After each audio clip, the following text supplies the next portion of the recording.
Აი ეს ადამიანები, ვინც გითხრეს, რა ვიცი, დაწყებული ნაციონალური მოძრაობის სახეებიდან, ბურჭულაძეები, აქ კიდე კაცები რო დაყვებიან, ესენი არიან FSB ზუსტად.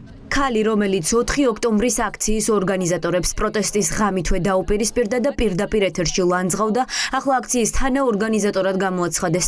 პროკურატურა ამტკიცებს, რომ ღრმა კონფლიქტში მყოფი მურთაზ ზოდელავა, ირაკლი ნადირაძე, ნანა სანდერი ქართული ოცნების დამხობას ერთად გეგმავდნენ. სანდერთან ერთად ბრალის ახლდადგენილებაში ორგანიზატორად გაჩნდა განსაკუთრებულ დავალებათა დეპარტამენტის ყოფილი მაღალჩინოსანი ირაკლი შაიშმელაშვილი, რომელიც პოლიციას ხალხის მხარეს გადმოსვლისკენ მოუწოდებდა. ვისთან შედიხართ და რა ახალი მტკიცებულება გაჩნდა საქმეში, რის გამოც ბრალი უნდა დააზუსტოთ. გაიცნობა დაცვის ხარისთან ახლოს. გაკეთებაც სამართლიც. შეგიძლიათ რომ რამე ინფორმაცია მოგვეწოდოთ? ახალი მტკიცებულებები მოიპოვეთ თუ არა, ამაზეც ვერ გუპასუხებთ? ახალ ორგანიზატორებად გამოცხადებულ პირებს სახალხო შეკრების იდეის ავტორები არ იცნობენ. აატა ბურჭულაძე, მურთაზ ზოდელავა და ირაკლი ნადირაძე გამორიცხავენ ნებისმიერ კავშირს სანდერსთან და სპეცრაზმის ყოფილ მაღალჩინოსანთან. რითით გინდება მათი ერთმანეთთან კავშირები, კითხვები დღეს გამომძიებლებმა უპასუხოდ დატოვეს. არის ადგილებიდან ნაკლებად იკოვა თუ რა არის რეალურად სადავო და რაზდაო პროკურატურა მოარგებენ მოგვიანებით პერიოდში და ასაც მოენდება იმას, რაც ვიცით არის რომ გახორციელებული არის ერთგვარი ტექნიკური ხასიათის ცვლილებები, მათ შორის ჯგუფის წევრებად არიან დასახელებული ადამიანები, ვისაც საერთოდ არ იცნობენ პოლიტიკური ტყვეები და პროკურატურა ვერავითარ საშუალებას ვერ გამოიყენებს რომ ამგვარი კავშირი დაადასტუროს. დღეს გაირკვა რომ ჯგუფური ძალადობის ორგანიზებისთვის დაკავებულების ბრალში ახალი დაზუსტებაც გაჩნდა. დღეიდან მათ სააგიტაციო მასალის გავრცელებასაც ედავებიან. ანუ ახლა პროკურატურამ უნდა ამტკიცოს, რომ პაატა ბურჭულაძის მიერ ბუკლეტების დარიგება ძალადობისკენ მოწოდება იყო. ადვოკატებს ბრალის ამ კვალიფიკაციამ საბჭოთა პროკლამაციები გაახსენა.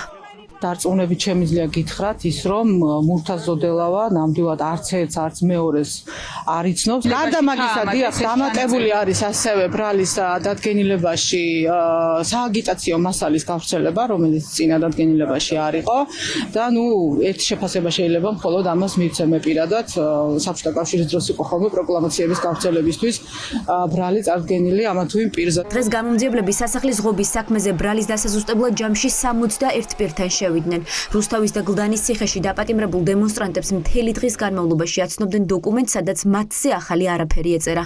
ნანა სანდერი და ირაკლი შაიშმელაშვილი. მხოლოდ ეს არის დანარჩენი სისხლის სამართლის კოდექსის ის მუხლები ჩვეულებრივად რჩება, რაც იყო, მხოლოდ ეს ორი პიროვნება დაემატა როგორც ორგანიზატორები ამ ქმედების. აღნიშნული ძალადობრივი ქმედებების ორგანიზების ეპიზოდებია აღწერილი როგორც ფაქტობრივი მოცემულობა. შესაბამისად, თვისობრივად, ისევე როგორც კვალიფიკაციის, ასევე მოსალოდნელი სასჯელის ნაწილში არაფერი არ არის შეცვლილი. ირაკლი ჭკვირკიას შემთხვევაში მუხლობრივად ბრალი არ შეიცვალა, თუმცა დააზუსტეს ის სიგიჟე, რასაც ედავებიან და კიდევ ერთხელ ნახეთ, რომ არც ერთი მტკიცებულება არ აქვს, რომელიც დაადასტურებდა, რომ ჩემი დაცვის ქვეშ ყოფი ან ვინმეს მოუწოდებდა ძალადობისკენ, ან ახორციელებდა ძალადობრივ ქმედებას. ბრალი დაზუსტდა კიდევ 3 დემონსტრანტის შემთხვევაში, რომლებიც ამ დროისთვის თავისუფლებაზე გირაოს საფუძველზე არიან.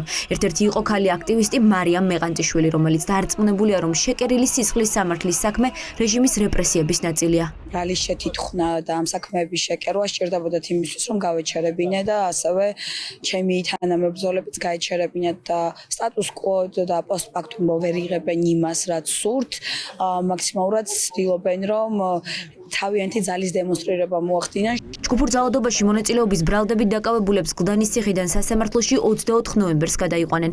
ამ დღეს მათ საქმეზე წინა სასამართლოს ხდომაა ჩანიშნული. 8 დეკემბერს კი განსაჯელის სკამიდან საუბარს პაატა ბურჭულაძე აპირებს. მსოფლიო ბანი გეგმავს მოყვეს რა მოხდა რეალურად 4 ოქტომბერს.